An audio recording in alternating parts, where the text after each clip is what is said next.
Grabe guys, nakakatuwa oh. Ang daming pato ni Lolo. Kaya naman tuwang-tuwa, enjoy na enjoy yung dalawang babies kanina. Pero ang maganda dito guys, marami palang bumibili kay Papa nito. Kaya sulit naman ang kanyang pag-aalaga. So yan yung maganda guys sa pagtira sa linang o sa mga probinsya. Marami kang pwedeng gawin. Hindi ka talaga magugutom. Masipag ka lang, pwede ka magtanim, mag-alaga ng kung ano man, may kakainin ka. Pero syempre, sa probinsya ka man o sa linang nakatira, pareho lang yan kahit sa kabayanan. Parehong mayroong advantages and disadvantages. Pero syempre, kung laki ka sa linang, mas mabubuhay ka sa linang kasi sanay ka na sa ganong klase ng pamumuhay.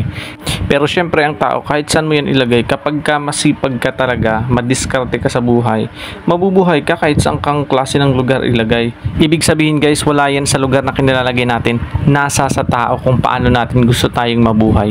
Pero syempre guys, wala rin yan sa kung anong klase ng status ng buhay na meron tayo, mahirap man o mayaman.